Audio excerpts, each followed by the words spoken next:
Why, hello. Good evening, afternoon, morning, whatever time of day it is where you happen to be in the world. Hope the day is finding you well. Should be having my comrade, who's also in the MSW program, jump on shortly to chat with them. In the meantime, a little dinner action, homegrown. Got some zucchinis and potatoes seasoned with some homegrown garlic, and then just some salt and pepper. Not homegrown, but cool. So anyways, that's pretty awesome. Grow your own food, however much you can.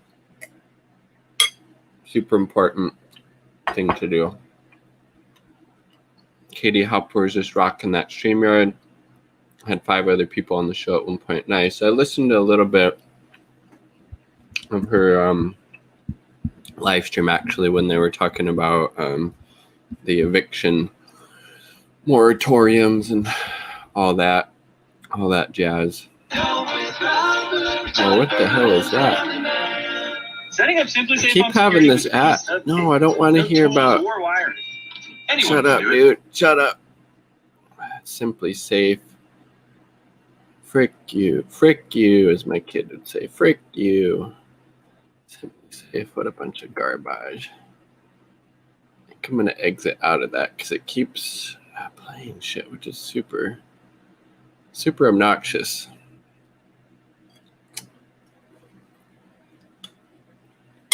I was just talking about that video, completely distracted me.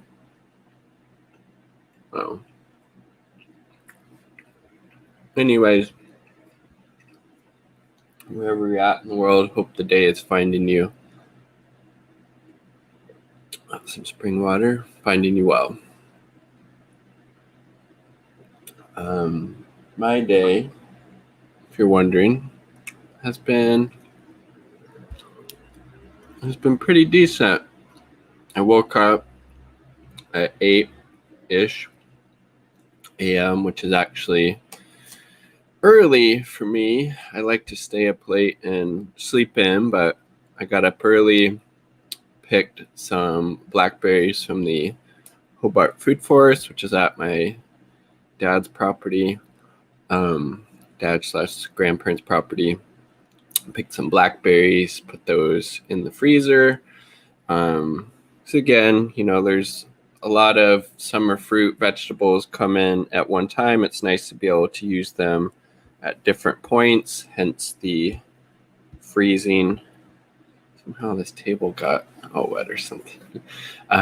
So hence the freezing of the blackberries. Also seeded some carrots in this bed. I don't know if you'll be able to see this picture, but I can try to bring it up on my phone. But I was pissed. My dad reorganized his garage a bunch, and I couldn't find this cedar plate thing. Oh, hello. Let's see. Let's do that. Add to stream. Okay, there you are. Hey. Hello. Hey. It's my sound good? I'm sorry. Yeah. I'm using this headphone, so it might be work better. But hey, thank you. Yeah. I really like this. It's I think I'll try to figure out a way for us to maybe do this. If it's a trial, I think it was just like a weekly trial.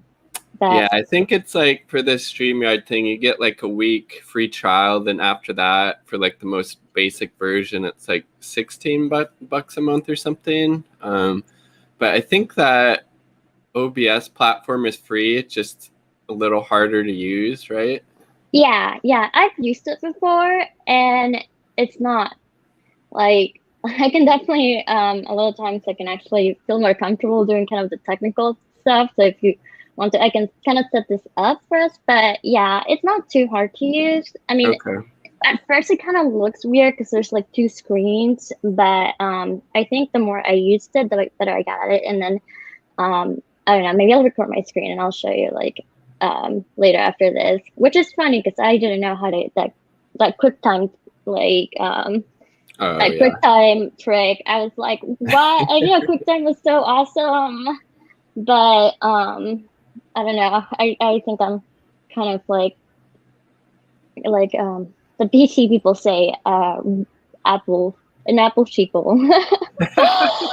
Just because I love their stuff is like so I don't know. I think they have really kind of quality stuff, and TBH, unless they're running Linux like, you know, Bill Gates, king of neoliberalism, it's still always my favorite video ever. Yeah, I just thought it'd be kind of cool to try to do like a live stream for one of our chats and just something to maybe experiment with. So yeah, I'm very excited. This is fun. I don't know all the features, but yeah, like I know you play with it a little bit more, so you'll have to tell me what kind of cool like features it has. Yeah, I'm not like super like technologically inclined, but the StreamYard seems pretty easy to use. Like you can make these different like banners and stuff. So I have like that down at the bottom. But I think you get access to more things like if you get the like the paid version and whatnot. But yeah, maybe I'll end up doing that at some point or trying to figure out the OBS thing or something. But yeah. Oh, sorry, I was just playing with the definition. Yeah. Let me see. Oh, okay. I think only one person can do the banner, but yeah. I'll do like with OBS, and I do really like it. Capitalism is the virus. I mean, which is so true. Like we are hitting a pretty hard Delta variant, and like, you know, like the job requirements went back on unemployment, at least where we live, and I just think that like we gotta stop kidding ourselves because that's really bad. And I mean, I think a huge part of it is like not really a conspiratorial thinker, but in my opinion, I think actually no, I am a conspiratorial thinker because conspiracies are things that really happen all the time, especially by the United States, because it's just a mess. It's the most I don't know. I think it is probably the most horrible, despotic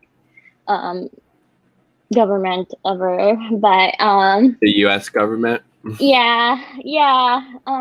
Both as like an immigrant, like born outside of the United States, and also like being a citizen of the United States, it's like really like I don't know. So like I think sometimes I want to like read more about it, but I think I have a book, and I think another sociologist came up with this thing, which is like the logic of capitalism, but like people who like say that it's the logical thing, even but it's basically like manufactured logic, and it thinks that they're not even efficient. Like, you know, there is like a lot of capitalist places that people uphold all the time, like Sweden or whatever, or Germany. Like those are still highly capital societies, but they still like I don't know if it's like a technocratic thing, but they're still like, oh, you know, people tend to feel better if they have like a health insurance and good welfare and stuff like that. So I don't know if like the United States is particularly cruel and wants people to feel bad, or if the United States has like a very intense form of like capitalism that is just especially cruel, which might be like I think most people like most countries have adopted sort of like a neoliberalist thing since the 80s, but it definitely was a big construction of Reagan. So I feel like he just straight up was just like, just gonna bulldoze everything that I can. I don't. Yeah, if hell is a real place, Reagan's definitely down there, and yeah, like John McCain and those folks too. Yeah, I think I don't know if you've heard of Lil Nex or the Lil Nex video where he like has sex with the devil. Oh, Um, yeah, I heard of it. I haven't watched it. Sounds pretty entertaining though. it is like, but I think part of the lyrics it's like, oh, Reagan's in hell here or whatnot, and they like and it's so true. I was actually thinking about this, and I feel like a lot of people might eat me alive for this, but I think I just gotta say it. I think that Donald Trump was a pretty shitty president and very harmful, but I don't think he's on my top list. I I think think George W. Bush was worse than him, especially if you go like foreign policy wise and like yeah, the Iraq War and the war on terror. I mean, like that's hundreds of thousands of dead like Iraqis on his hands, and yeah, Trump's foreign policy like wasn't based on peace or international solidarity, but he didn't start any huge, wars like the Iraq War or anything like that. I don't know. yeah, he definitely didn't start a war. I mean, he was the first person to be like, gonna bring the troops home. But yeah, it's sort of like people would go, they're like, how dare you? Um, but at the same time, I think, yeah, like, I don't know, there is so many other people that I would say have been as bad, has been worse, have been like so, and yeah, especially Bush, like, that's, like I love Democracy Now! And this audiobook that I haven't finished yet, but it's like Exception to the Rulers, and especially focused on like the Bush era and just how much censorship there was and how many like news reporters were like, yeah, like she kept a body count of every news reporter that like lost their job for having like a like pro peace anti-Iraq war stance. There's And quite I a mean, few. yeah, yeah, I mean, like the whole Dixie Chicks thing where like they couldn't play. But we're the bastion of liberty and freedom and censorship, and other countries are like, they're the real, censorship, and just like super hate freedom, even though like I feel like the United States, if there's regulations, is to help like corporations. If Corporation. there, yeah, if there's it's like zoning laws, which now I must realize that it might have like it's done a lot with like redlining and like racism. So yeah, nothing about it. No, it's just like I don't know. It's just so everyone's been really bad, and I'm sorry, but like Yeah, I'm and not. like Biden, like what has he really done? Even on the really weak things that he's campaigned on, foreign policy still stayed the same. He's actually ratcheted up the sanctions and economic warfare against Cuba, like hasn't rejoined the Iran nuclear deal, still sanctioning Syria, Iran, Venezuela, Nicaragua, still trying to persecute Julian Assange and extradite him to the US. Daniel Hale, the drone whistleblower, was just sentenced to 45 months in prison. So, I mean, maybe a few domestic policies Biden is better, but foreign policy wise, like the imperialist war machine continues, chugging right along. And I really like this saying. Glenn Ford, he was one of the founders of the Black Agenda Report, who just passed away. Just a really amazing Black revolutionary radical voice, like staunch anti-imperialist. And he would say how Obama was not the lesser of two evils, but the more effective evil. And I think that definitely applies to Joe Biden, because at least when Trump would do these fucked up things, you would maybe hear, a couple of chirps from Democrats or, liberals or so-called progressives. But now that Biden's in office, it's nope. Lips are sealed. Yeah, it's. I mean, I remember like people just being super nasty to me because that's like it doesn't matter for me because that's like I don't know. It's been a long while that I feel like a lot of people, especially, have been like, it doesn't really matter to me. And one day you'll realize that it won't matter much to you either which party is president, because it's all the same. Like Yeah. people like, as an immigrant, you should know better. I'm like, yeah. Have you seen the border? And I really need to go and like watch that Glenn for it. And 'cause I don't know too much about him, but you're right. Like the idea of effectiveness.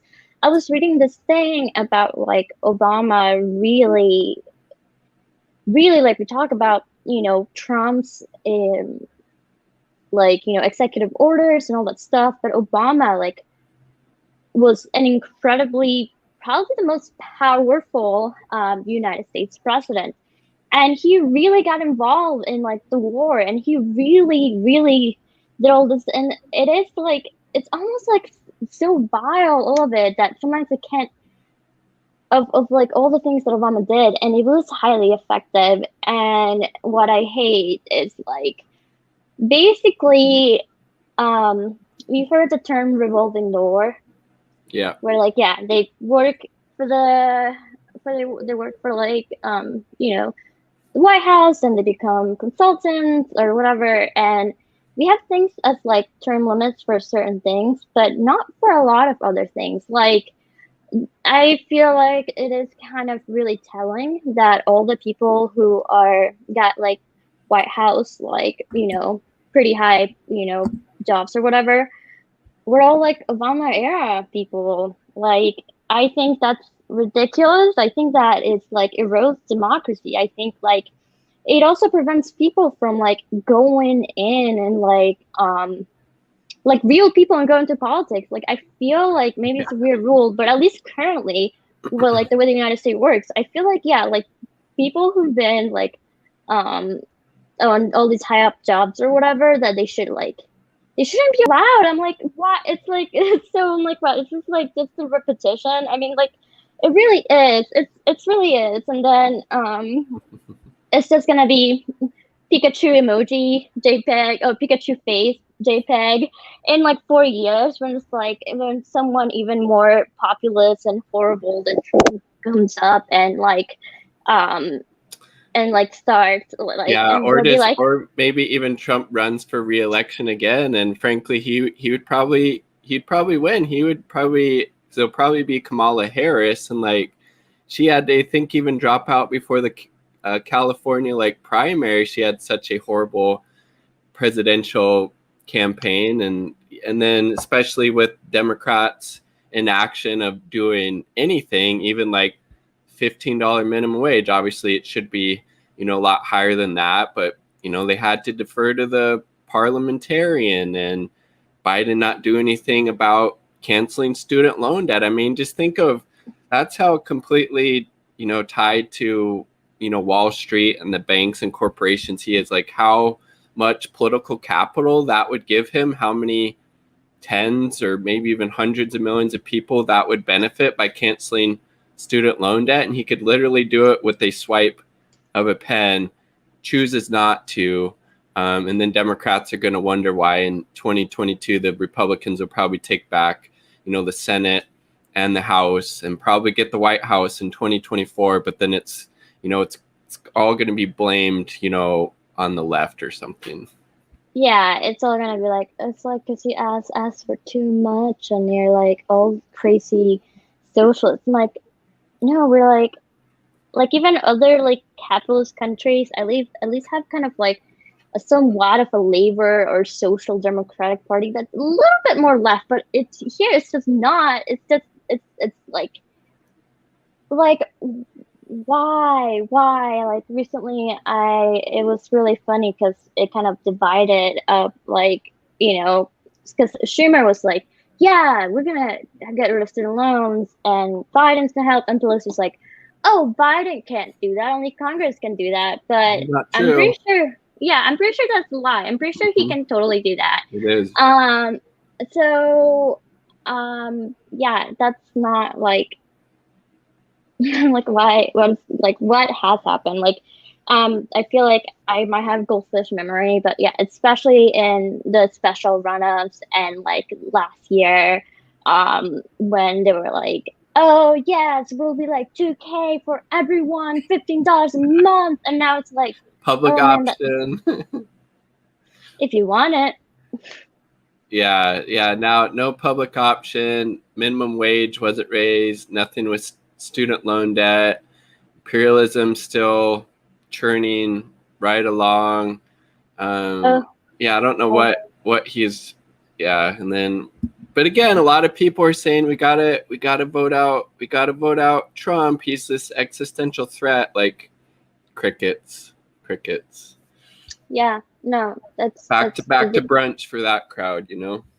yeah, it is. It's like, yeah, it's all like, it's like almost the people in the pandemic. I think it shows like how like cut off from like working class and middle, and all these people are suffering. And I mean, like financial anxiety is what also really causes a lot of like white supremacism, a lot of like reactionary politics.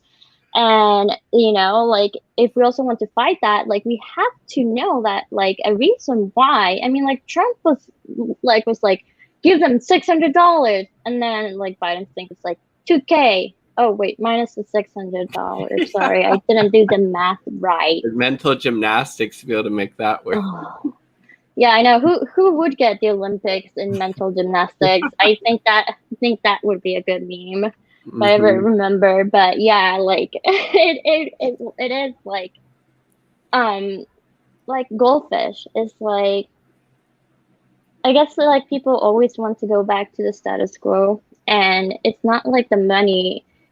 It's not like there's not money. Like I remember, I haven't watched it, but I know you were talking about like Biden giving like $1 billion of like money for to Israel for like a helicopter. 3.4 billion helicopter sales. Yeah.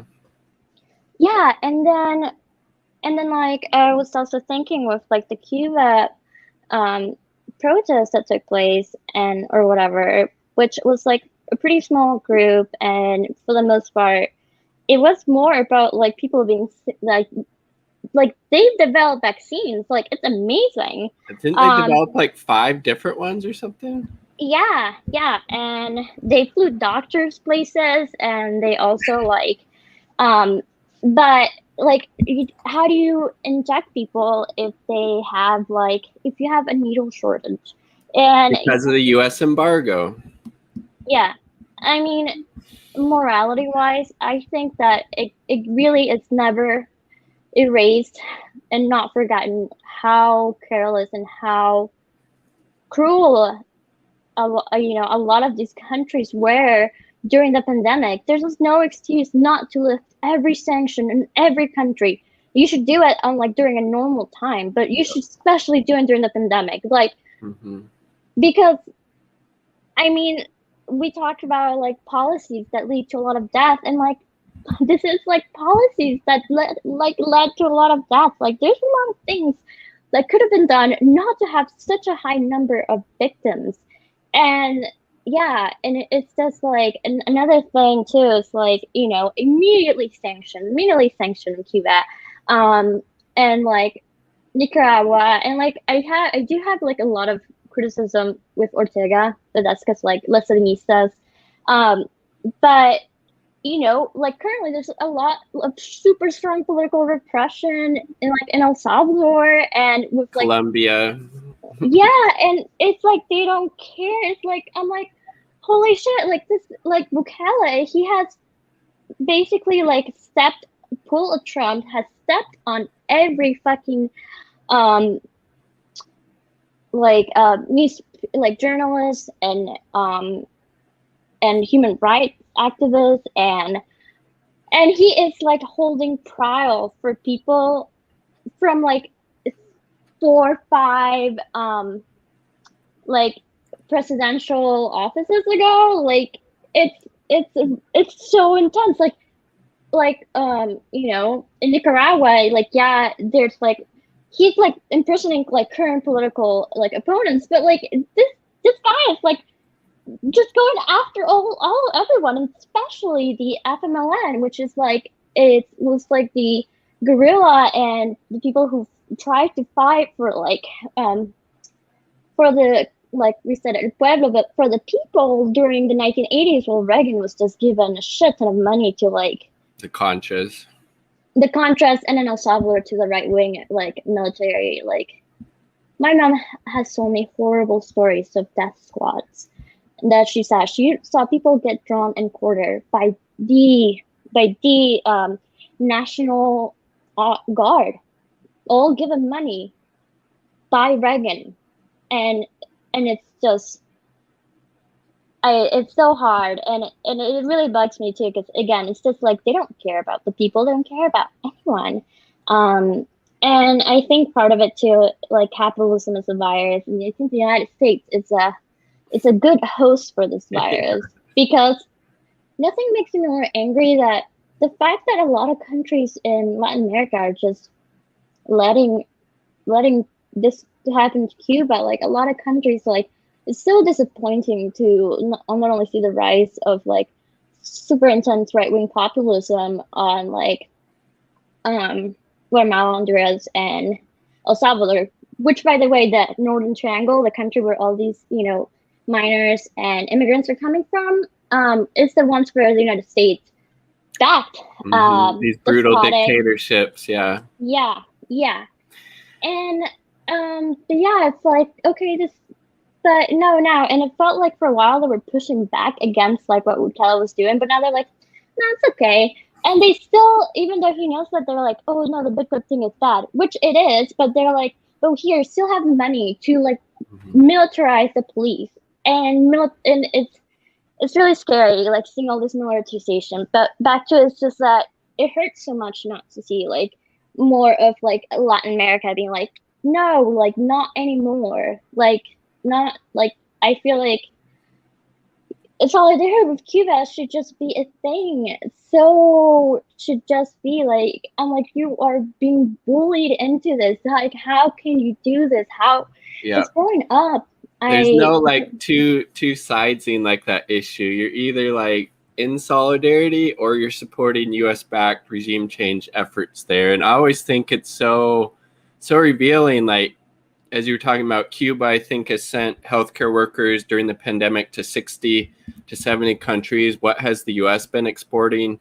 Death, bombs, sanctions to anywhere around the globe who isn't willing to do the bidding of the US empire and these, multinational corporations. And how, I think honestly, it's just because the United States can't have a successful socialist country, 90 miles from off the coast of Florida. People in Cuba, everybody has access to healthcare. Everybody has access to universal higher education if they want. They have higher literacy rates than the United States. They have a comparable life expectancy. They have lower infant mortality rates.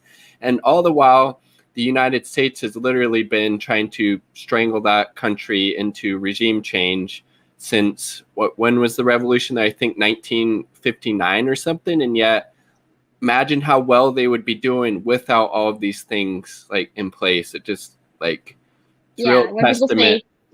Communism doesn't work. I'm like, yeah, but you're like, there's context on that. It's like it's really hard when like to like survive when someone's trying to like constantly beat you up like every 5 seconds. And I think the United States especially hates that Cuba was the one to get away because they spent so much money. I was watching this video by Hakeem, but yeah. So yeah, like USAID and like, I think we talked like the Center for Democracy, whatever the name is, like the DNC and stuff like that. And they spent billions and millions of dollars for propaganda. They even tried to open like a social media app there, I think. Yeah. Oh my God. Like holy shit, we are starved. Like, well, I mean, there's people on the street. There's people like here, just like, why? Like, there's not money. We have no money. I'm like, why? Where's my money? Going? Yeah. Where's this going? I mean, like, I love people that I feel like maybe I'm not sure people still complain about it, but like, I don't want my tax dollars to be used for welfare. I'm like, I don't want my tax dollars to be used to like further an imperialized policy that brings nothing but death and horror and it's just like everyone's asleep, everyone's not having that class consciousness. And because of it, because the status quo goes back for so many people that they no longer are in fear, like, with Trump, they longer don't feel like they need to do anything.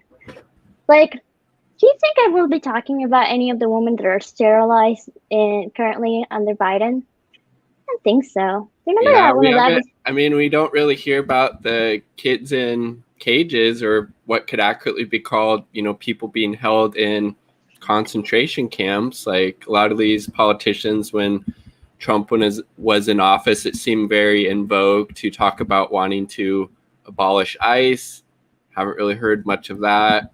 Same thing with advocating for Medicare for all. Now it's, well, maybe we can lower the Medicare eligibility age to like 55 or 60. I mean, that's something. I mean, maybe by 2100 we'll have universal health care. Like, how great will this incrementalism be when we have universal health care in 80 years in this country? Like, Biden or Harris, whoever her VP would be, 2024.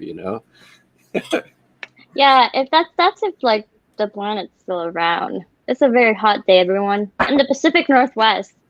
It's a very hot day in the Pacific Northwest. It's super muggy, but John Manchin and Cinema, they're like, are you fucking kidding me? Like, you're telling me these two people are the huge obstacle, but it's just a performance because they needed someone to stop it, because otherwise, like, who would, like, Jim Manchin, it's like he has getting so much money from all these different companies, and like it's blindly shown, and no one fucking cares. I can't remember if I can say like the F word, or the algorithm will also hate it. But anyway, yeah, no, it's like, I can't remember that movie. God, it was about the financial crisis, and it had Christian Bale, and it was about the housing market. The Big Short, maybe? Is that? Yeah, The Big Short. And I really kind of enjoy that movie because the guy was just like, oh, I was able to do this because I just looked. It was just so blatant. And that's the case. Sometimes it's just so blatant. It's so in your face. But it doesn't matter. The propaganda machine like keeps going. Like, look at Republicans, like, again, and I know like a lot of it is this sort of like, oh, let's do a culture war thing, so like people don't notice that we're not doing shit. But even within this culture war, like, like Republicans would be like, fuck critical race theory, and then you don't see the Democrats even push back a little bit. Like, have you even seen anyone try to be like, oh no, how dare you, we care about the education of our children? I'm like, yeah, no, this is all good. This is all good for everyone. Like, since eliminating so much money for school and so much money, I need to make sure this quote is actually true. But I remember Reagan being like, I'm not paying for someone to get their philosophy degree. And the thing is, because we are meant to stay sort of like not critically think about things. Mm-hmm. You do this, and like, well, critical race theory is just critical thinking. And explaining how racism can impact all of these aspects of somebody's life who is impacted by racism. Like, and if you actually ask somebody who's critical of that, like, what is critical race theory? Like, they're not going to be able to give you an answer. Like, it's just, no, they've been brainwashed by all this conservative right-wing propaganda and ideology. And yeah, there was like the Texas school system. They have to teach both sides on issues like the KKK and eugenics and like what, like how. Yeah. So I was thinking, like, if I was a teacher in the Texas public school system, I would say, fuck you, Nazis, white supremacists, eugenics. That shit's fucked up, horrible. There's like no way to both sides that bullshit. Yeah. No, and I mean, like, we already have a pretty like watered down sort of like propaganda like education. Like, I mean, colonialists write history because like even within high school, it was just kind of like this happened, but you didn't really hear much of what really happened. And so it's already pretty bad. And I mean, I Yeah. guess it depends where you are, but for a lot of, I mean, I don't know anywhere that will be like, let's read Marx. And Yeah. even in college, like people are like, college is just full of Marxists. I'm like, I this wish. is ew. Like, Not so much. no, no. I'm like, what college is that? And can I Can I go? go But there? Are they accepting people right now? yeah. Where do I find this? Where do I find the socialist university? Um, but yeah, and it's like just outrageous. And I mean, when I was in high school, I lived in a very conservative town. We didn't even or sexual or sex health education, which, by the way, the United States imported this horrible strategy of abstinence only to the Yeah. country through USAID. And but yeah, like um, I didn't get to hear about like, what would it be to like protect myself? What would it be to like be in a healthy relationship? What would it be if like, maybe your sexuality is different. Maybe you're questioning your gender. No, none of that. It was just this shit. You couldn't really talk about evolution either, which is, Mm-hmm. yeah. And if you consider this, like, Texas already had a monopoly on Was it textbooks. the textbooks, right? Yeah. Yeah. So it's kind of worrying that the place where these textbooks are put together, it's really railing against both like LGBTQ rights and even Revisionist mentioning, history. Yeah. yeah, yeah, like I don't like, it's just so terrible. And it's like, not even with the culture wars or like any identity politics, do they even actually try to do anything meaningful? It's just like, here's a rainbow emoji. It's a rainbow emoji. I know. Yeah. It's like thinking back to my K through 12 education, like I wasn't exposed to really any kind of independent or leftist critique or views of, the US or US foreign policy. It was always, very, shown in a positive light, and how like, the settlers who came over here, like they had this good relationship with the Indians, and then they just moved across the West, and not, taking into account like the genocide or the enslavement of the, African people that led to the US becoming, the global power that it was, and just completely, pun intended, whitewashing everything. And, I think unfortunately that's probably very similar to most people's experience with the public education system in the US, currently. I don't know. I'd be interested to see if maybe there's some areas that have gotten better, but I mean, yeah, like we're talking about in Texas, it's like seemed to went to the other end of the spectrum and just gotten more reactionary and more revisionist and more, white supremacist and capitalist propaganda, basically.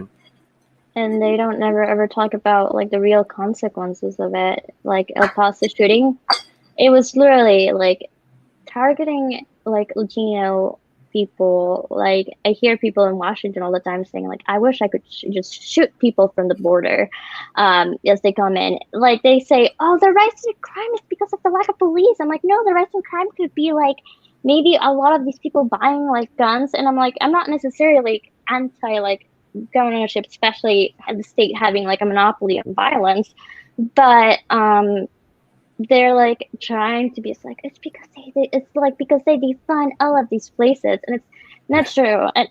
It's not true. Like, No. you say something, but you only say it like half true and half lie. So this is why people attach themselves to things like QAnon. Like, at least it's like somewhat of a lie. I mean, like, I don't have a lot of sympathy for it, but like when you are being gaslit all the time by the government, like, you're like, what do I do? Like, it's terrifying. Yeah, and I mean, cops don't make people safe. What makes people safe is improving the material conditions in their communities, things like education, housing, healthcare, jobs, mental health, access to good food, open space, clean air. That's the stuff that keeps people safe, not, this internal security force that, particularly brutalizes communities of color, other vulnerable and marginalized groups, and people who speak out against that brutality. It's just a form of social control, and it's gonna, I don't know. Yeah, it's like, no, cops don't make people safe. Like, they don't prevent crime, they respond to crime. Maybe instead of like giving, it's like the United States, I should have pulled this up, but the amount that they spend on the police is more than most countries spend on their entire military budgets, which is just insane. I mean, I don't know, like, how is that? But we've somehow defunded the police. Yeah, I everyone. wish. Yeah, like I was like, yeah, oh no, like they just found out that police in Seattle, everyone's quitting. I'm like, are they? Because I'm like, Jenny Durkin's like, oh, we should like maybe give a bonus of like 15,000 to any officer that is experienced. Which, by the way, often these experienced officers come from other jurisdictions in which they committed crimes. But it's really hard to find these because they will not release the documents. And so they're like, oh, 7K for an experienced officer, and I'm like, maybe we could use that money to house people, give them food. Mm-hmm. I don't know, maybe. And I think one thing I'm happy, like a win, even though it seems like so small, is like end the deadly exchange, which is like SPD not training anymore with like IDF and yeah, like they want them to have this training, and I'm like, oh well, also like the police is full of white supremacists who went to the Capitol. The military is full of like, I don't know, maybe I'm like alarmist, but I get freaked out by how not seriously people are taking this. Like I mean, so many of these like groups have like guns and they have like rocket launchers, like they have this stuff. But oh my god, if you like accidentally trip and like hit a cop or something, like or if you like even if you look at them the wrong way, like, oh wow, things are gonna end up badly for you. And no, it's not that. And then I think on education too, it's like, well, sometimes you get a win, sometimes you get a loss. I was checking out this other thing because I was surprised at how many people were in support for like the IDF training.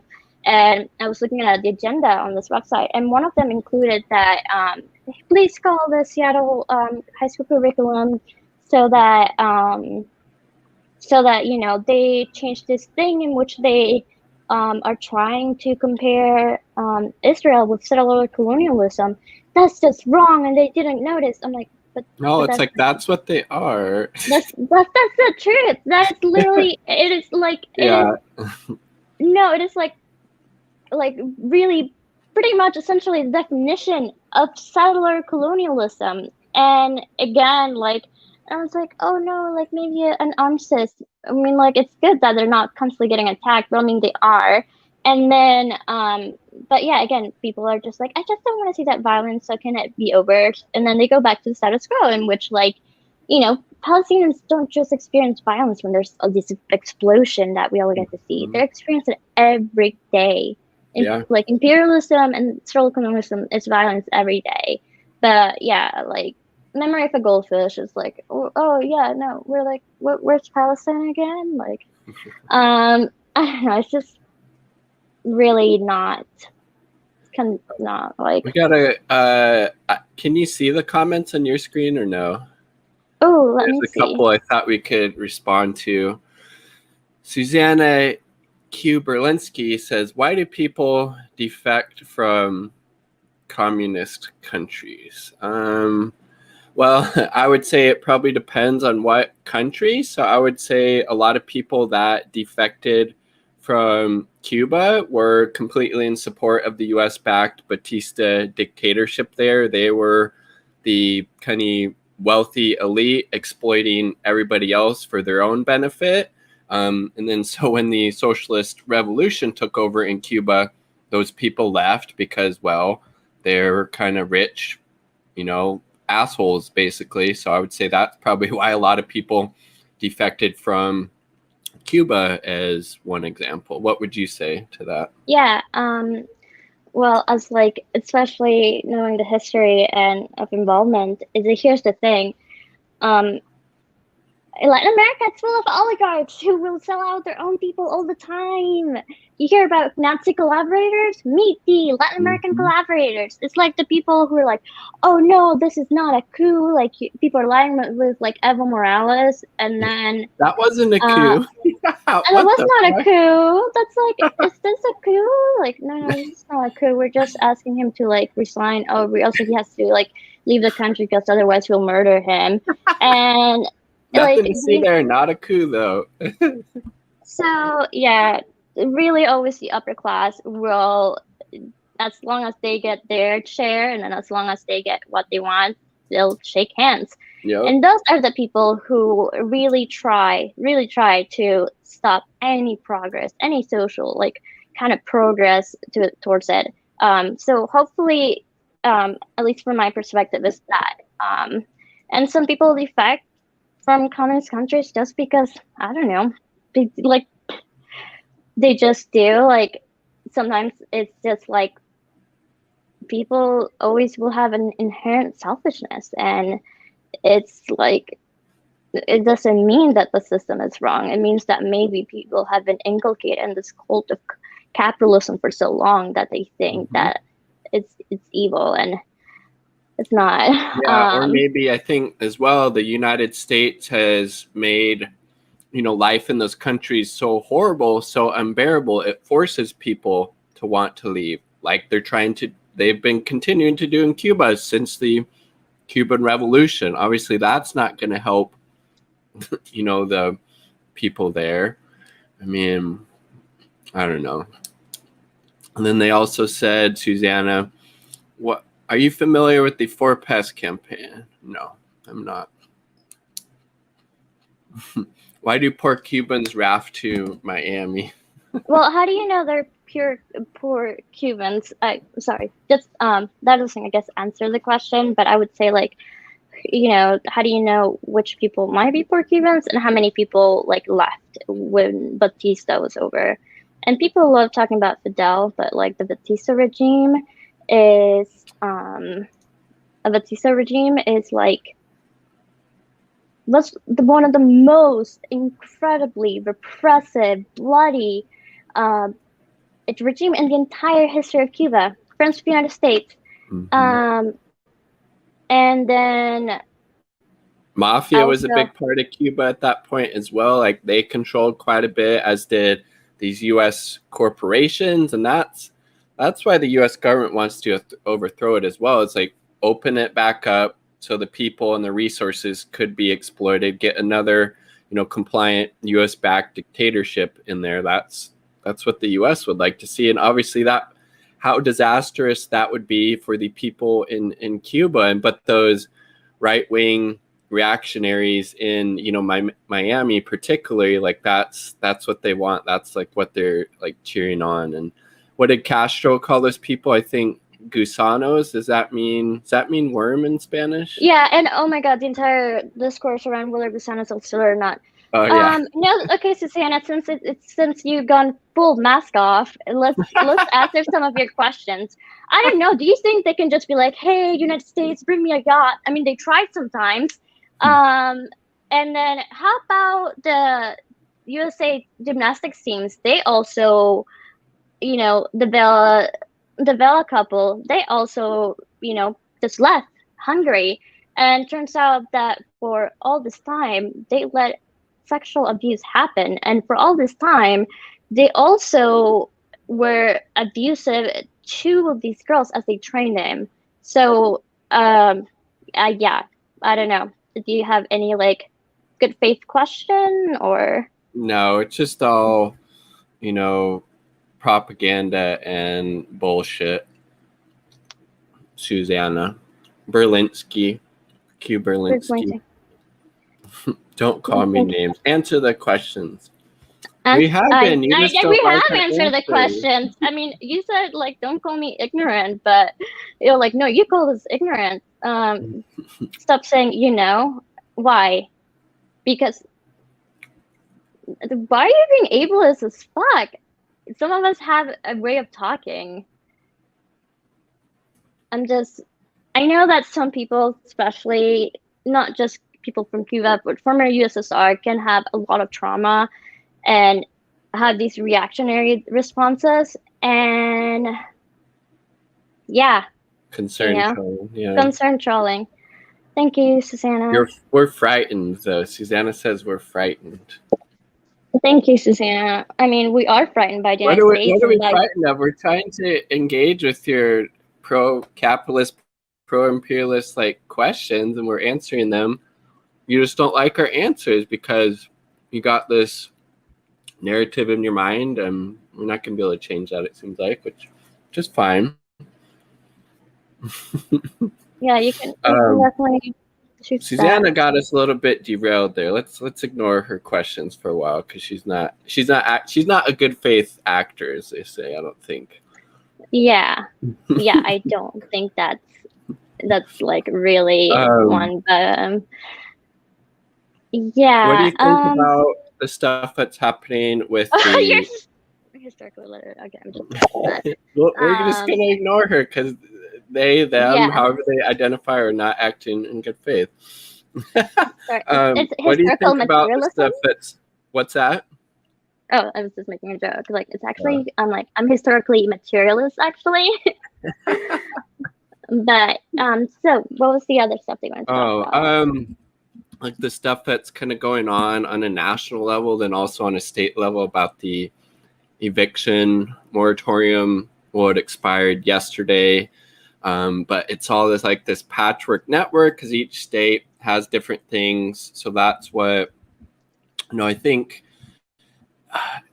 In Washington State, I was reading this article. If landlords still can't kick you out from now until the end of September, but that's only if you're actually trying to pay your rent or you seek rental assistance. If you demonstrate efforts to doing that, then they can't kick you out. But I guess if they don't demonstrate those efforts, landlords can still kick people out. But then I know other states, it's expired. Biden, the Democrats in the House and the Senate completely dropped the ball on this. They knew, as the CDC issued their statement, I think June 24th, saying this was going to be the last time we could renew this. They had 5 weeks, but it was all like Friday, like, look at all what we're doing. Like, we're helping. Like, we waited till the last minute, even though we didn't need to, but we're doing something. I mean, we're slightly better than the Republicans who aren't doing anything. So, like, yay for us. Almost it feels more like, performative, honestly, because like, why wait till the last minute if you knew like 5 weeks ago that the shit was going to expire? Nothing was going to be in place. It was like, I've seen numbers from like 6 to 15 million people that could be kicked out of their homes. We're still very much in the middle of the pandemic. COVID cases are continuing to like spike, but couldn't be bothered. No, and this is what's been known by during the entire pandemic. But it's all these interest groups, like a lobbying, like group for landlords decided to just do this lawsuit so they wouldn't be able to extend the moratorium. And then also in Washington too, in Seattle, they also did that. I was like, oh, surprise! Like, landlords are even bigger pieces of shit during like a pandemic. Wow, I am shocked. But yeah, and then they're like, oh, well, we tried so hard, we really wanted to, but we just couldn't. Why not? Like, we couldn't do it. Like, why? I don't know. We gotta go on recess now. We're too busy thinking about our 6-week paid vacation that nobody else is required by law to get, but we get all this time off for literally doing nothing. And it makes me think of when Kristen Sinema, I think it was about the $15 minimum wage, she went up to the voting thing and did like this curtsy thing and then thumbs down. I don't know if you saw that, but it was pretty hilarious when it happened. Like, she is like, oh my God, she's so horrible. She is, and I'm actually shouldn't be surprised because it's Arizona. It's already pretty bad, but she's supposed to be from the part of like Arizona Tucson, where it's like a little bit more liberal or progressive. And yeah, I'm gonna have to be actually, because I don't know if I can comment from here, but I actually want to, because I did like a YouTube, not a YouTube, like a TikTok thing where I grabbed the clip and I was just like, I don't give a fuck because it's so true. She doesn't give a fuck.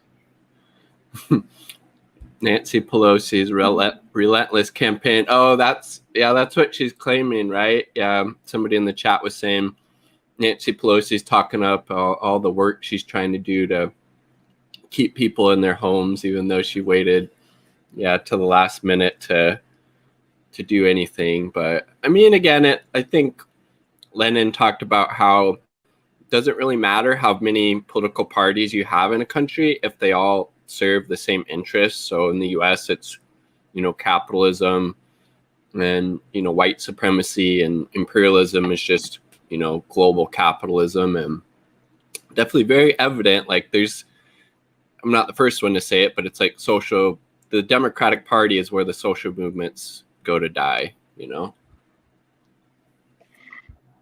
Hassa, you're a favorite because you're like the only person who's like taking this as actually listening to us. I know. So I just want to say again, Hassa, you rock. And then they're from Australia, actually. They've been in Canada for a while, and yeah. Hi, that's cool. Yeah. But yeah, are we both gay? Well, I don't know what this has to do with it. Yeah. But, maybe they're just curious about our sexuality. I don't know. Are you curious? Are you trying to like get a date or something? I can't help you there. Yeah, it's fun. I mean, sometimes it's really fun when people do concern troll because it's like you are. Are you gay? Yeah, are you okay? Are you all right? Sorry, we are social workers. It's just so funny how like reactionary people are when you call out like capitalism and imperialism. They really show their true colors, honestly. Like they can't even just discuss things. They gotta like have these total non sequiturs asking if we're gay or not. Yeah, which is like the first time when talking or discussing like communism, in which someone has asked me if I'm gay, and I'm like, wow, this is well, if y'all want to know, one of the places with the best LGBTQ rights is Cuba, in an entire region where otherwise it's really, really bad. Mm-hmm. Hi, Daniel. And they actually have a very high percentage of women elected to public office as well in Cuba. Yeah, I think Bolivia has like actually the most because cool. there's like a certain mandate that was like there has to be like at least what do you say, like at least a certain percent. Oh, cool. That's cool. We had somebody from Saudi Arabia on earlier. I'm gonna Haza. I always mispronounce their name. It's from Australia. Yeah, that's cool. And then somebody from England now. That's awesome. The wonders of technology. Yeah, it's so bad that globalism has been used such as a tool and the internet for like all these horrible things where it could have been Haza. Okay. I will say, not to put my co-host on the hot seat, but I will say I'm an ESL. English is my second language, so I guess my excuse. But just kidding. No, it's really international solidarity, and I think that's something that I hate too. That it's something that's gotten taken away from us. We're told for political reasons, hate this country today, hate this country tomorrow. And it's not actually in things that countries do or leaders do. It's actually just whatever they fancy, whatever challenges the hegemony of, the United States. Yeah. It's not like they talking about conserve trolling. They conserve troll everyone else because and they're like, no, it's only us who can like really, really, really be a hegemonic power and just destroy everything in their path. Yeah. Well, or yeah, it's like, you know, these people that were talking shit in the comments, like, so you're fine with the state of affairs in the United States? You think things are working perfectly well, even though we have, you know, massive amount of people unemployed, homeless, huge income, wealth inequalities, especially along racial and ethnic lines. We have the world's largest prison population. What is it? About 5% of the world's population in the US, but we have 25% or so prison population, but we're the land of the free. We spend more, you know, on death and destruction through the military than I think the next 10 countries combined. We don't have universal health care. Medical debt's actually a thing here. But no, these people, like, they want to talk shit about Cuba and all these other, you know, countries that are trying to actually create, you know, a better world for the people that live there. I mean, like, if that's all you have to say, like, you should just shut the fuck up, frankly. Oh, yeah. No, and you'll have people like that, yeah, like they'll be like, oh, this person's trying not to like, oh, they're really being difficult. And then you realize that it's like the other country that's like, no, actually, the other people are like, no, we're going to go ahead and still do it. It's like the Japanese surrendered before, like, there was no reason to drop those 2 bombs. Nuclear bomb, yeah. There was no. So, yeah, that's another example of modern day imperialist thing. It's just like, bomb the shit out of them and be like, what? They sanctioned them. And yeah, like, oh, human rights abuses, no. And then I'm like, oh yeah, but like we're friends with Israel and other countries that totally do human rights abuses. It's just like, it's unbelievable. Yeah, it really is. Haza said, I saw Assad was trying to broker peace with Saudi Arabia, and of course Israel bombed them. Yeah, Israel's been bombing them quite a bit recently. I mean, yeah, like Syria is so like what fucked up what the United States has done there. Like, they're still controlling a third of the country, the third of the part of the country that has the oil and the wheat producing part, and then we're also sanctioning them to prevent them from being able to rebuild, all because we don't like who is in power there. And obviously this isn't to say that, you know, Assad hasn't done, you know, bad things or anything like that, but the United States has no fucking business being over there or anywhere in the world, frankly. Like, we need to take care of the United States. Like, Trump was right. Like, there are shithole countries, and, you know, United States is number one among them, in my opinion. Yeah, and Hasa, yeah, actually, there is this. If you are down for like 2-hour long video, YouTuber Sean has like a really good thing about it. But yeah, no, they dropped both, and it's like they are screaming like, "Oh my God, Iran! They just have nukes. They're just gonna nuke the world." And it's like, people forget about Hiroshima. I'm like, I feel like that's been one of the, if not the biggest, like war crimes in history. It destroyed not only just millions and millions of bodies, but like an entire psyche.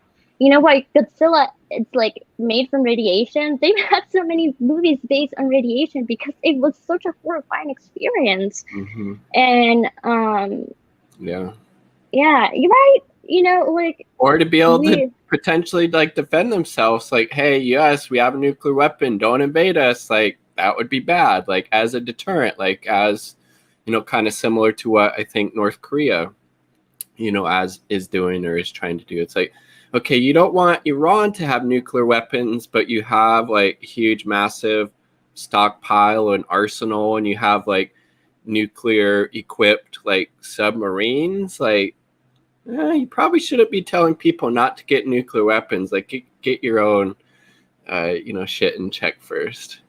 Yeah, and it's like, oh, Israel's like getting a shit ton of them. Like, oh, you know, it gives a shit ton of like things like, oh, they get more and more weapons, and then they're like, what? And then and they're just so blatant about it. And then the United States is like, leave my baby alone. Leave it alone, okay?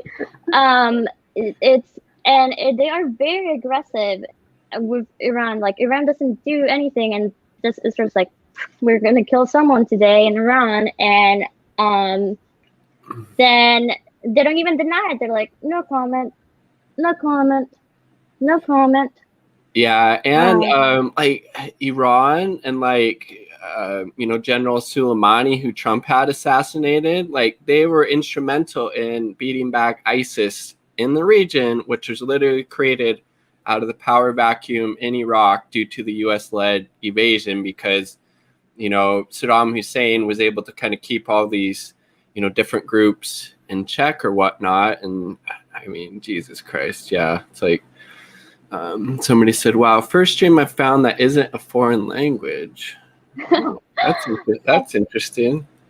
I guess not if you're speaking English, but I guess to some people we are speaking a foreign language. Like, yeah, we do have a couple of people from different places, but different hello. countries. Yeah, no, it's really exciting. Like I said, the internet, such a silver lining is this interconnectivity, and then the other is this horrible way to like, and I mean globalism, and it's what really also accelerated the pandemic, because this interconnectedness of not stopping trade, no matter what, like not stopping trade or whatever. It's like, why? Like, you shouldn't be flying all these containers over the world, and just like from the old world to the new world, what brings plagues? War. And like during the Spanish flu, World War One, American soldiers like tried to like they brought back a lot of like contagions from the flu, and they actually call it the Spanish flu, because Spain was neutral during World War One. It's not that Spain had a particularly high case of flu, but regardless, it's just like we're still in the middle of war during a global pandemic. I'm sure that hasn't like destroyed. And thanks, Gerard. I don't know. Sorry if I also mispronounced your name. And then the Kansas flu. Oh. What did she get when she visited? The flu. Oh, swine flu. Oh, wow. Oh, wow. Yeah, and I remember Australia was particularly hit bad back in 2010 as well. So, yeah, it's not like we're a super clean country. I know we should change to like Wuhan virus, to like the Kansas flu. Fort Detrick virus, maybe. Yeah. Because there's just as much evidence that maybe it came from this U.S. government like lab where they've developed like anthrax and these other biological weapons at this lab, and like an hour away from it, I think it was in June or July of 2019, this mysterious like respiratory illness affected this community about an hour away from this place, where 63 people got this mysterious respiratory illness and 3 people died. Like that's kind of interesting. But when you hear people talk about lab leak theory, they don't mention Fort Detrick. It's all demonize China, blame China. It's they're the bad guy, even though they've handled the pandemic exponentially better than the United States. Thanks you for allowing free speech. Yeah, no problem. Yeah, we're pretty good as honest. I mean, I think we haven't really. Just either we ignore people for like. As long as you're not using like hate speech, I'm not gonna mute you like in the chat. Yeah. So, yeah. We love open dialogue, and I definitely will try, within good faith. In good faith, we'll go back and forth. But I need to look more into the district history. Like, has been some of the most like horrible history of human experimentation in the United States, or Operation Paperclip, when we brought the Nazis who were, splicing like babies in half and sewn them back together. So yeah, I definitely don't trust my country with like taking care, protecting like bioweapons. Uh, I'm gonna oh, be right back. I'm gonna go use the bathroom real quick. okay. Gerard, yeah. Hey, well, that's really interesting. Because yeah, I always feel like, especially like in the London area, I know that there's like somewhat of like a strong leftist um current, but I have a friend who also lives in England, and I know that things have gotten really interesting with Brexit and especially Northern Ireland and all the stuff. So yeah, being a leftist currently is either you're like, okay, more people are actually getting it, and then they're like, oh no, like I don't know, like the repression of socialists, it's like scary. But glad to be here. And actually, I'm curious when you say like StreamYard, do they have like come up like bunch of channels that come up, or is that how you found it, or were you doing it like through YouTube? Yeah, I know. Like, why does it have to be a definition? Like, leftist is the united front that we have. Um, oh, wow. I'm really sorry. Yeah, that's another thing too. Go to England. Yeah, because I know united front, right? But whatever. Like, and then you're right. Like, okay, that makes. I don't know exactly like the situation on the north, but I know that, yeah, I had a friend who told me, she's like, oh, I don't need to go on a diet. I'm losing weight because I gotta skip meals and stuff. And again, we think of England as a place that has like really good like welfare, but even the NHS are trying to strip every single aspect of it and privatize it. Are they And trying to do that in the UK? Like get rid of their national health care? Is that? I feel like I've heard the lefties. I heard of them. Maybe Gerard could give us, yeah, like his opinion. Are they trying to get rid of your guys' universal health care there? Or privatize it in any sort of way. I mean, That's how like right wing the politics is in the United States. Like we couldn't even move the ball a little bit on Medicare for all during a pandemic when 600 plus thousand people have died in the United. Like that just blows my mind. Like this shows how completely bought and paid for both parties are by health insurance and pharmaceutical industry as well. He was the one that signed. One, I again love so much being able to connect with like you all from like places around the world, just because um it is refreshing, because then I'm like, oh, thank you for letting me know. It's like a learning experience, which we do like back and forth. And because again, just like, not to talk a lot of shit, but in the United States, sometimes it's really alienating. They're like, there's other places, there's worlds. I mean, like, yeah, we have Hazard, like, you're from Australia, but you know what's going on in England, like, because that's how the rest of the world works. And the United States is like, what, where's what, like, why? But yeah, I'm gonna definitely like look more into that, because I think even Tasher was like, no, we're not gonna get rid of it, and she was on for it. But she was like, yeah, just the UK version of Ronald Reagan. Yeah, they're besties, besties for life.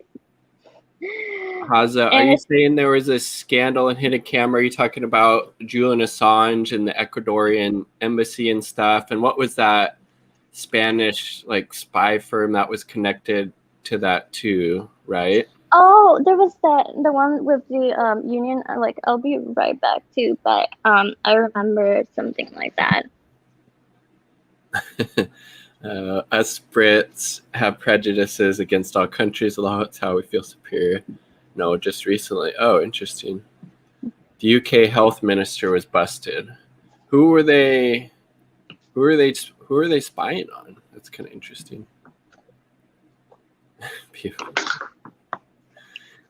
Susanna just still with the fucking shit. Interesting. Is this bloke? Okay, gotcha. Oh. Yeah. Oh. And again, like that is like the whole Assange thing. Like you don't hear anybody in the corporate media ever ask Joe Biden about it that I've seen, and like that's just the biggest assault against, you know, press freedom in the U.S. probably since what, maybe Daniel Ellsberg and like the Pentagon Papers. But I just got that book, and by the way, Gerard, that's actually such and funny. There was a British musician or comedian who did like a bit on that. They're like, or like, hey, England, can you give us back all the artifacts you took? They're like, no, we won't. And then yeah, like nothing personal, but I'm just like, I'm here for Ireland all the time. I'm like, let the sisters be free.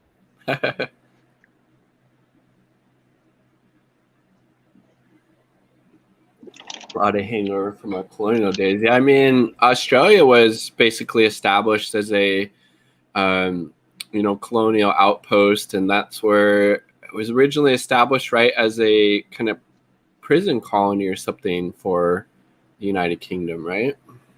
Yeah. And then there's this thing that I want to explore more, but just a little thing that I've heard about. It's this thing called blackbirding. Have you heard of it?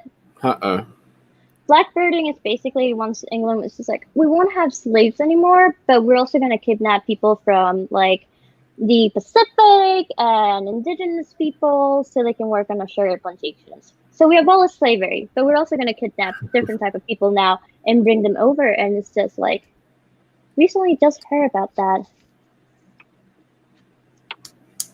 Damn, Daniel, Brett, Danielle. Hey. Or maybe you're not related. Something's mentioning that. Yeah, I think it's just somebody who has like a couple of different accounts, and they just like to go on channels that are critical of capitalism, imperialism. Oh, there you go, and talk shit. It seems like. Call me. Oh, hey. So that's actually kind of that is telling. That's actually, you're right. It's a person with multiple accounts, because this is the only other person like that other woman who's like, stop saying stop saying So Gerard, you're saying you want me to ban the Danielle Maxwell account, Gerard? Is that who you're referencing? Oh, we're cool with people having multiple accounts. We're just like a couple of trolls who but if the trolls get on, like the video, because that will help it maybe even get out to even more trolls that we can roast in the comments. So, or anybody else, like the video, it helps with the YouTube algorithm. Oh, ban yours? Oh, can you ban this account, please? Oh. Okay, yeah, I guess I can do that. Okay. Block. I mean, we will respect requests. Yes. As well. But it was very nice to. You have been blocked. Okay, that was interesting. Yeah, I don't know. It's like, yeah, I feel like there's just so much crazy shit going on in the world. A lot of it's due to the US. So I feel like that's also one of the reasons it's so important to try to, I don't know, do stuff within the United States, because it has such a global like footprint, and it's not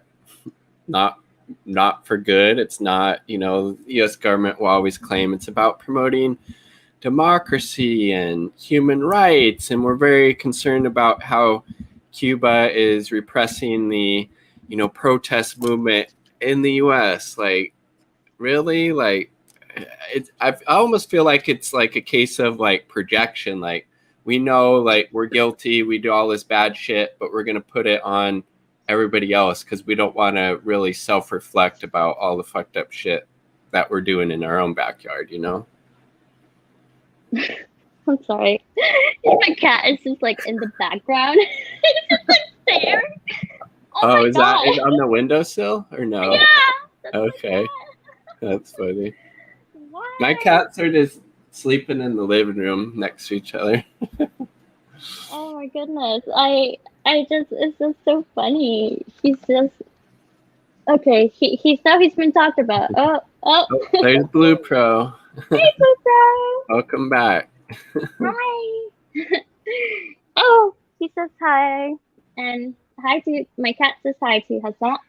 But yeah, but I do really appreciate like Hassan like bringing up like all this information, because again, like we don't know everything, and I really love then looking up that stuff, because I definitely want to look up more about subject did. And like another thing, talking about spyware, no one's talking about the fact, except for like, you know, a couple of people and the journalists who got hacked, but like Pegasus spyware, I'm like, I'm sure like there should be some repercussions for that. Like they sold it to countries. They're like, oh, we don't know what our clients do with it, or like, but we also know our clients wouldn't use it for evil. They sold it to Mexico, who used it the most. Which by the way, Mexico is like maybe they're the most dangerous place to be a journalist. So yeah, with like the drug cartels and all that stuff. Yeah, and the government too. Like they do not like you for them to like, you know, uncover potential relationships with cartels, and like you know, the Mexican government just working, colluding together while people are just like dying. By the way, NAFTA made Juarez so much dangerous. It's incredible. But And it basically like destroyed you know, all of the people who were farmers in Mexico, because then US was just able to, you know, unload this like GMO corn onto their markets, and like it's completely devastated, you know, people who were growing food in Mexico before like NAFTA. Like NAFTA only thing NAFTA improved was the, you know, corporate profits for, you know, companies like Cargill and Ford and stuff. It wasn't didn't improve the working people in Canada, Mexico, or the US. no, and that's the thing too. It's like they're like, oh, you know, immigrants are taking our jobs. I'm like, no, your companies are shipping your jobs overseas so they can exploit even more labor from other people. Yeah. So that is not like fun or good. And we had with Central America, we had our own, instead of NAFTA is CAFTA. It's with a C, you know? It's cute like that. But they did the same thing with El Salvador, which, by the way, again, this region, basically all of like North America, sometimes called Third Island by different indigenous groups, has been growing corn for ages. Mm-hmm. And then they are pushed to use like Monsanto, and they basically copyright their seeds.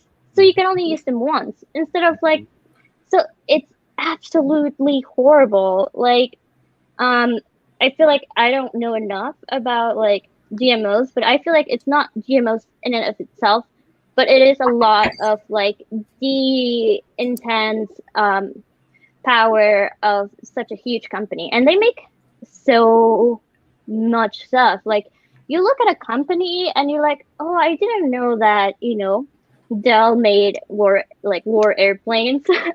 I don't think they do, but it is actually, a lot of them have different like productions and stuff like that. Like people that sell you pesticide will also sell you Agent Orange. Yeah. That's how, like, after World War II, a lot of these pesticides and herbicides came into use as they were repurposing them because the war was over. They wanted to find other uses, so these, you know, chemical manufacturing companies would be able to continue, you know, increasing their profits. And like, yeah, like, I mean, just all the Agent Orange that, you know, was dropped on, you know, Vietnam, and the consequences people are still feeling, you know, as a result of that there.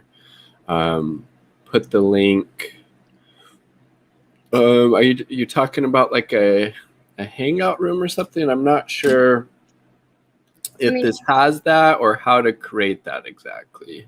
I mean, I have a Discord that I almost like never use, but I still would have to like set that up. Sorry, we're like in our We're in our infancy with figuring out this live streaming technology and everything, but yeah. It is a lot more interactive and fun to do this live as opposed to just me and you talking. This is kind of neat. Yeah.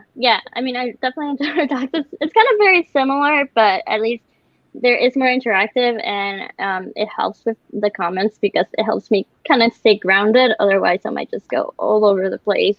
I mean, I still do, but we'll definitely keep that in mind for next time. I guess you could consider this like a hangout or like a live stream or something, right? That's what I would consider it as. Yeah, that's what I would consider it. But yeah, it would be nice to do all that like the stuff, but like, yeah, I mean, if anyone wants to go into oh wait, no, I changed it to something else actually. We'll set up some stuff. Yeah, I have heard other people recommend getting like a Discord set up, so maybe I will look into that at some point. Ooh, the Franco. Okay, hold on. I changed mine to like ADHD collective support group because I was your like Discord. Yeah, that was because my friend was having like things, but it was originally he made it actually for like this. So let's see. I appreciate that, Ben Tahoe. I like that. He says, or they say, I just try to support the small people and bring people together. That's good. I appreciate that sentiment. Yeah, I mean, we don't need to be giving any more views or clicks to CNN or Fox News or, progressives like, TYT or David Pacman, because they're, they serve imperialism, and that's not good. Yeah, Pacman is like almost a little bit horrible, but for the most part, no. Yeah, well, he was one of those people when Evo Morales was couped by the military in Bolivia. He was the one saying, "Well, we can't actually comment on whether it was a coup or not. I'm gonna not comment on it." Or like how AOC, I think it was Max Blumenthal, the one of the editors at the Gray Zone, asked her, like, "Do you care to comment on what's going on?" It was either Venezuela or Bolivia, and she's like, "Well, I'll defer to party leadership." All right. No worries. We have someone to answer for us. Like this is like we have someone who's going to say like maybe an apology that means absolutely nothing at all, and then like that's it. They're like, oh, don't ask us. And then again, I think Pacman, I don't know if you know this, but he is from Argentina. And for me, there were like a lot of people who, again, that might use their identity to like, to be like, to collaborate with imperialism or neoliberalism, be like, oh, no, like, it's not really a coup, you guys are being the ones who are imperialists, and you're like, oh, okay, that's not the case. Right. Oh, that's cool. Ben Tahoe OG in the chat. They say, check out my channel. I'm halfway through reading Open Veins of Latin America into an audiobook on YouTube. It's a comprehensive history of Latin American colonialism. No pressure. I've heard about that book, and I'm going to write that channel down, Ben. I will definitely check that out. And what a cool service that is too. That's awesome you're creating that. Well done. OG Latin America. Yeah. Then Blue Pro in the comments says, I'm UK and left, and I hate cheesy left point scoring folk. It's so detrimental. And what do you mean exactly by that, Blue Blue Pro, are you saying that we shouldn't criticize or critique so-called leftists because that hurts the overall movement? I'm a little bit confused by that exactly. So some clarification would be helpful, because I think honestly, like, I'm sorry, but if you're not an anti-imperialist, if that's not your worldview, you're not on the left, frankly. You're centrist at best, but more than likely right-wing, because of the damage that imperialism does to so many people in so many countries all around the world. Yeah, and I think to put it into context too, like even American leftists, I will say it's really hard for them to even care as leftists about other countries, and just being born out of this in like El Salvador, like it's very alienating. Yep. But yeah, there is like, because I keep having the tanky discourse with like a lot of people, in which I'm like, yeah, like, you know, or like I know sometimes there's like a friction with like anarchists and socialists, though most of the time tends to be like anarchists that really hate socialists for whatever reason, at least in North America. But I think that it is just, in a way, I feel like we should critique things, and we should definitely always do. I mean, like, I'm not gonna name him, but one of my favorite communists always said that. Oh man, they said never stop complaining. Oh man, but and I think that's something that it is fair. But I do also see in the way in which we don't want to like kind of like red scare as well. I don't know. I feel like I'm like, I hate the word left infighting, because it just sounds really, really silly. But I also feel and like, I think a lot of people that claim to be on the left aren't actually, because again, they're very much in favor of U.S. imperialism. And you know, I think that a lot depends on which kind of thought you might have with like what it means, but I don't think that is really super a hard choice to be like, imperialism, not good. I mean, we've never gotten over or colonialist days, and will we ever do it? No, we don't. We don't know. Yeah. So Blue Pro, they said one of the main tenets of left is tolerance, and I see less than that lately. Ben Tahoe OG, political censorship should not be happening. It's atrocious. I agree. More or less a free speech absolutist, unless it's, hate speech, incitement of violence. You should be able to say what you want. And we've seen some censorship coming from the Biden administration, actually, them telling Facebook what to censor because it's quote unquote providing disinformation, and apparently under the guise of censoring information around, COVID-19 and stuff. But of course, it's going to be extended beyond that to whatever, the imperial core thinks is disinformation, whether it's, calling out the apartheid state of Israel, calling out the police, calling out U.S. aggression abroad. That type of censorship tactic will always be used against the left, people that are, fighting the horrors of capitalism and imperialism and racism. So that's why I definitely, agree. People on the left should not be supporting any type of censorship, whether it's on social media or otherwise. It's always going to be used against the left. So don't be one of those people, please. Yeah, and I think there's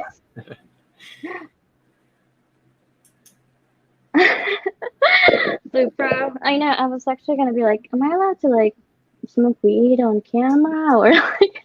I think so. I don't know. It's not. I always say it's not my videos aren't appropriate for kids sometimes, so This is usually just my cigarette. My cigarette. tobacco cigarette. Nice. That's legal. Well, we really appreciate it. We are like having a lot of fun. I mean, I'm having a lot of fun. Yeah.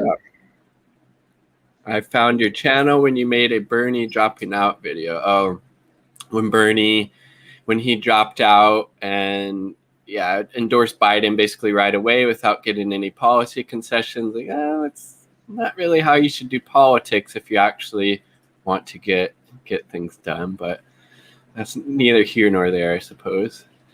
Yeah. I mean, all of the Democratic Party like threw their entire weight to make sure that Sanders wouldn't. By the way, did you know that like Bernie has a brother named Larry Sanders? And I think I've heard of that name. Yeah. Yeah, and I think he lives in Scotland, and he's also kind of into politics. But he's like, and it might be because maybe Bernie has to like maybe play down, and again, like we can really talk about like what it means to like wrap up socialism in a nice little bow for people. But personally, my feeling is that that's never going to work, because that's not really true socialism. You're still trying to appease to like to appease like liberals, to appease all these people, to still play into Red Scare. So I think Larry Sanders actually usually he really is able to be a little bit more outspoken about like politics. Because Bernie has basically just turned into another spokesperson for like Biden at this point. Honestly, it's a little sad. I mean, I'm not super surprised because I don't know. Some people have called him just like a sheepdog for the Democratic Party. Honestly, I think that's fairly accurate. Sometimes he'll call himself like a independent or democratic socialist, but I mean, Bernie Sanders is like, he's a Democrat. I don't know. Sorry to break it to anybody, but he's not a socialist, unfortunately. You are breaking it too. I mean, I like one time I told my friend, I was like, you know who's my problematic fave? I was like, of all like writers, I was like Mark Twain. Mark Twain. Yeah, so I would say maybe Bernie's like my problematic fave, just because I do have like a lot of like maybe nostalgia that I shouldn't, but a lot of it has to do with Bernie and like being one of the few people to speak up about Latin America. Like he actually, like when he was mayor in Burlington, he like created like a foreign policy office, and he actually met with the Contras. So at least once upon a time, he did do something. But yeah, now it's like more just Democratic talking points right now. Yeah, it is kind of like that. Just talking points. I mean, I think he's doing a lot more than still other people are. I think that, but yeah, I wish he wouldn't have dropped out, for so many reasons. Well, I mean, he wasn't running a campaign that seemed like it actually wanted to win. He would always say how Joe Biden's my friend. I think my friend Joe Biden can defeat Donald Trump. No, you say I'm the only one who can defeat him. Joe Biden's not my friend. He's a, corporatist, warmongering, old, racist buffoon. Don't vote for Joe Biden. You want Trump to win? You want Trump to lose? Vote for me, not Biden. And he never really had that killer instinct, which, and honestly, like you kind of need in politics. And that is one thing I will give Trump credit for. Like he was willing to like burn all that shit down in order to get like elected. That's kind of how you need to play politics, especially in the fucking US, And then Elise H says, maybe because he never planned to win. Maybe. I mean, he definitely wasn't campaigning like he was planning to win. From my perspective, all the friend talk and how Biden can beat. Yeah, that part definitely doesn't make sense to me if he was trying to win. What do you think about that? Oh, okay. Also, I'm not sure if it like shows here, but I tried from like my YouTube account. What is it? Which is my name? Divergent Descent. Is that how it is? In, like whatever. Here I'm putting like the Discord. I'm not sure if it works, but if you want to share it. Yeah. So I think that I'll copy that. in a way, yeah. So the private chat. I tried on the comments, but I'm not sure if it let me comment or not. I just put it in. But I think it kind of goes both ways. I think Bernie kind of just like sort of like really at the end was not maybe harsh enough or tried enough to be like, no, this is why. And it doesn't matter. Like, and I think the sad part is like, I think he's very nice. I think the fact is that I remember like there was this horrible Hillary documentary, and he like was like, vote for Hillary and did all this stuff, and then she's like, nobody even really likes him. I was just like, what the fuck?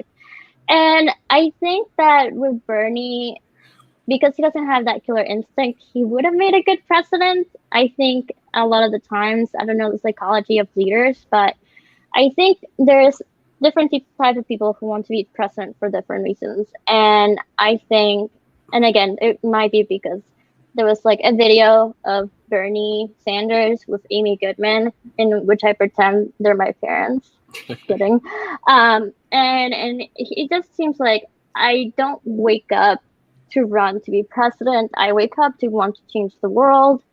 And it is frustrating because it feels like it gives people a lot of false hope. The only thing that and it might have changed back a lot once Biden came in and people were lulled back again into sort of like just being comfortable with how things were. But I think that orange man is out of office. We can go back to brunch. Nothing to see here. Bad orange man. Vote for me, not bad orange man. That's basically all he had going for him. He did. I wrote Bernie in for my like ballot, but that's because I was like, ooh. And honestly, I think if the whole pandemic stuff hadn't happened, like Trump probably would have won by a pretty comfortable margin, honestly. Yeah. Do you want to respond to some of these comments? We're getting a few. Yeah. How do you scroll? Can you scroll up in this thing? I don't know. Okay, let me see if it works from this thing. I'm like, how do I share Discord? Somebody, Elise, said, who's running in 2024? Well, I'm assuming it will probably be Kamala Harris and somebody else that the Democratic establishment picks to run with her. Could be Trump, could be, maybe Tom Cotton or I don't know, somebody like that. But Paul Ryan, maybe, potentially. Their former Republican Speaker of the House, corporatist, pile. Hopefully not Hillary. Hopefully not Blue Tucker Pro, Carlson. what comments are you referring to? Could you type them again? I'm having a hard time. I should be able to scroll up, but it's not letting me. That's weird. Let's see. Oh, that's cool. Oh, you can put comments on screen. I didn't know that. Oh, that's interesting. Oh, wow. That's kind of cool. It is cool. It is cool. What thoughts are we talking about? Blue Pro.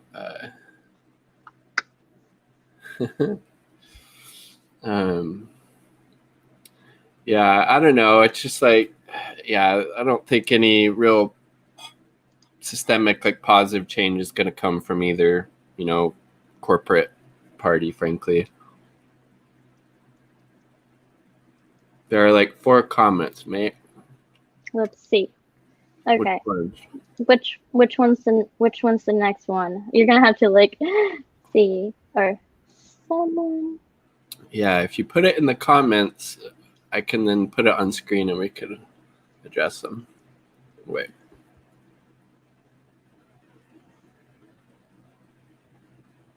Oh, okay, now I can scroll.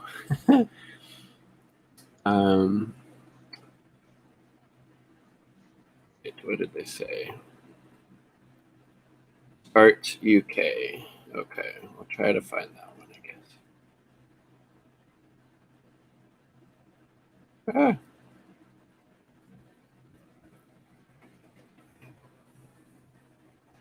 I know, it's like really hoping we get some rain here. Like, it hasn't rained in what rained a little bit yesterday, but it's like so dry and like we're about to get into like really bad wildfire season. Climate change. Let's see. So Blue Pro said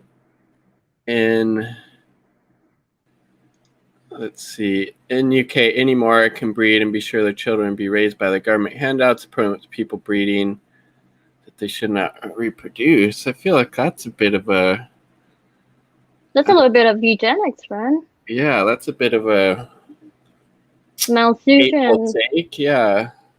Yeah. Why do you feel that? Do you feel like it encourages? Here's another thing. We actually are. Well, we have studied and interacted a lot with public welfare, and there's a lot of myths around it, which I'd be happy to kind of like demystify. Because there's a lot of things, like the whole welfare queen thing was a really racist. Yeah, really racist stereotype by Reagan, and actually by a bunch of people, even like libs and stuff like that. Yeah, and particularly because there's not, there's a lot more white people getting services than there are actually people of color. So I mean, it didn't even, if they were going to make a welfare queen, obviously shouldn't have, but it should have been, a white person. Yeah, or people think immigrants, and like, you can't even get healthcare even if you have your documents for like 5 years. And undocumented immigrants pay into our system, but they also never get to like tap in those benefits. So like, I mean, Jesus, like, how rich is that? The United States was really funded on the genocide of the indigenous people and the enslavement of Africans, but we're throwing people in cages because they're trying to come here, and largely because of the governments that they come from are, usually these U.S.-backed dictatorships. But let's not look at that. Let's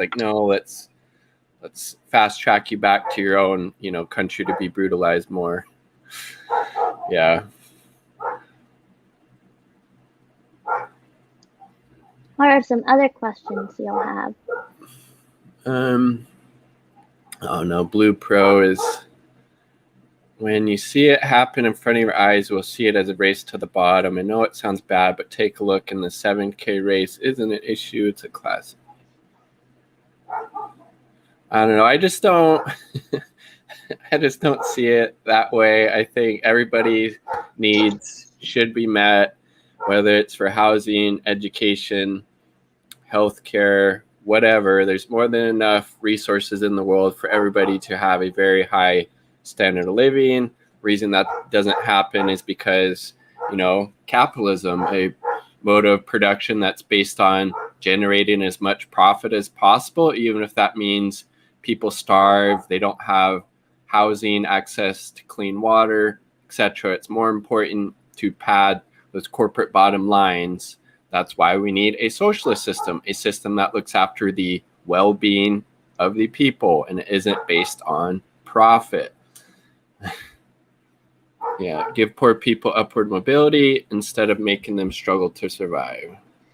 And this is the thing about capitalism too, and it's such a great analogy I remember a long time ago. It's like, you have the top ruling class, just taking a bunch of cookies, and then there's little crumbs, and then these little crumbs, while the ruling class has all these, like the entire cookie jar, they're like, hey, that other person, they're taking too many crumbs. And then they go to the other person like, hey, that other person, they're taking too many crumbs. And so it's just manufactured scarcity. It is, like we were talking earlier, like capitalism will force itself to be like, we are logical, even when it doesn't make any sense, even if those are not the facts. Yeah. It's like, the dialectics, how we have 500,000+ homeless people in the US, a lot more, but we have, like millions of homes sitting unused. Like, okay, like how does that make sense? So we have, people like Jeff Bezos, 10, 12, 15, however many homes he has. That's okay. And then it's also okay for people, to sleep on the street, sleep in their cars, have to sleep in the shelter. Like you can't have one without the other, Yeah, I don't believe you can. And that's kind of what they want. Guys are so interesting. Okay, thank you. That's very, very nice to hear. Aldi 1K. I like your avatar. That's cool. I'm like still a little bit distracted because I'm like, I'm so close to doing this, like I'm so close to setting up the server. But is there any more questions or comments? Here's one. If you could, would you use Machiavellian tactics only without physically actually hurting anybody to fight against the corporations? Yes, absolutely, all the time. Yes. So one time I read this book, and it's called Their Morals and Ours by Leon Trotsky.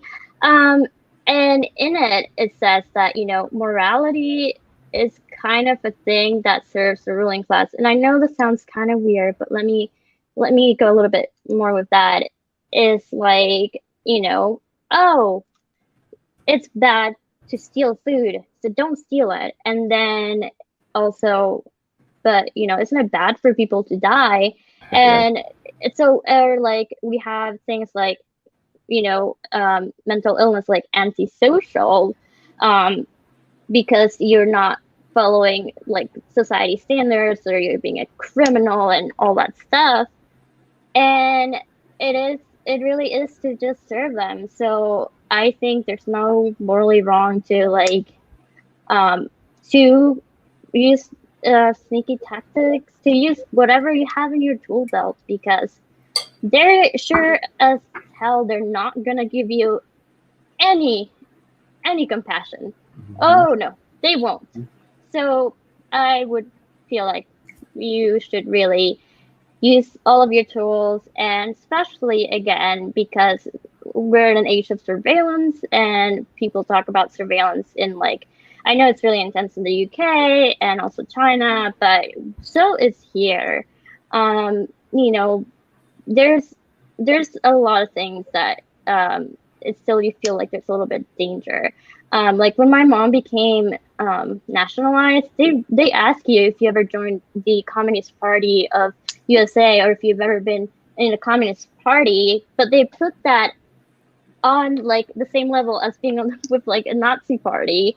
So also the idea of secrecy and protecting yourself is something that I really believe in. I'm really into encryption, not crypto, not the money. I have some feelings on that, but that's just another day. But really on sort of encryption and coding, you gotta protect yourself. COINTELPRO was a thing, the CIA is a thing, the United States as recent again, as we said, trying to create a social media site just to incite people for a revolution, which surely did not work. Yeah.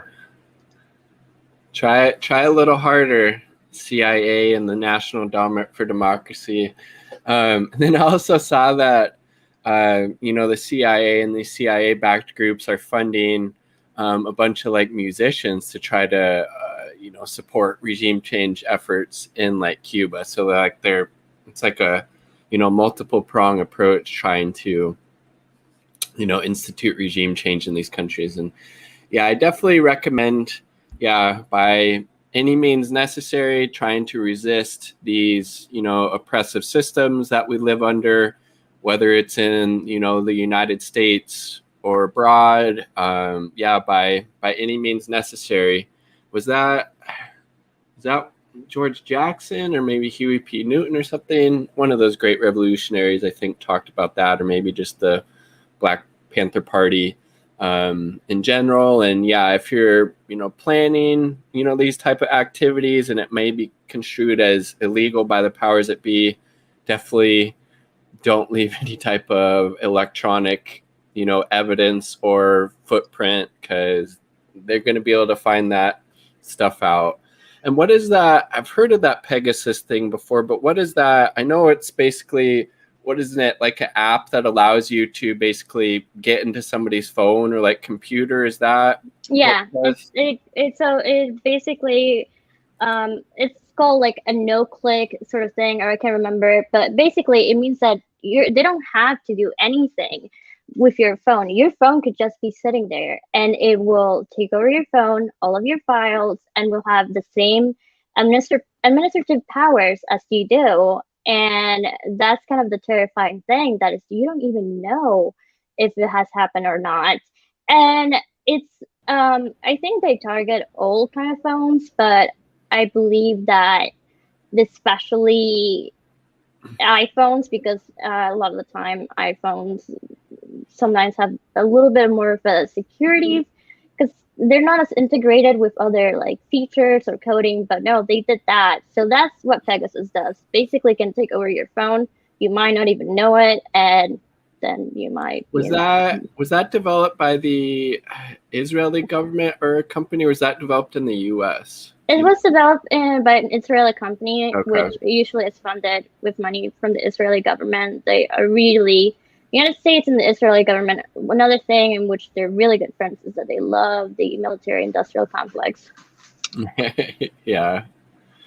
Oh, and then I always think it's really funny, that stuff about Ben and Jerry's, people getting all worked up that Ben and Jerry's isn't going to be doing any business in the occupied Palestinian territories anymore. Yeah, and that's so much more outrageous than anything else. You know that some states actually ban you from practicing like some boycott, divest, and sanction practices. Like Cuomo makes it illegal. Like it's illegal in New York. And like, also, why is he still around? Like, he really, really, really messed up during the pandemic. Like, why hasn't he like stepped down? I know, it's topsy-turvy world we live in.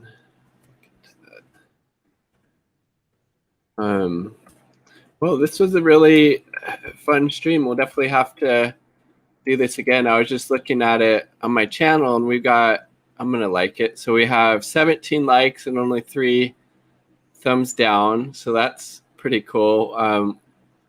Once I stop the stream, then we'll see how many people watch. But I think we had at least 10 people on at one time, so that was pretty neat. Somebody says they're subbed. Do you want to maybe put in the chat or let people know where they can find you on the different social media platforms, if you want to share that stuff? Yeah, I feel like, I don't know if the chat allows me to. It has my comments already showed up, but again, I'm just gonna like by proxy just do it through you. I'm just gonna like give you my, so I have a YouTube and I have a Twitch, and I'm trying to set up the server and stuff like that. But I'm gonna just give you the link. But it's basically, as my name says, like Divergent Descent. And that is like, yeah. But yeah, I really hope that this chat saves, or like it will stay there, because I really do want to look up everyone who's like mentioned your channels and stuff. Like, I really appreciate again, sort of learning from each other, and I really, really enjoy it. And thank you. Mhm. This has been kind of like my first time like interacting with people live. And I put my YouTube on our chat, so if you just want to put it on there. Okay. Yeah. I sadly don't. I wish like I need to update as much as like he does, but I don't.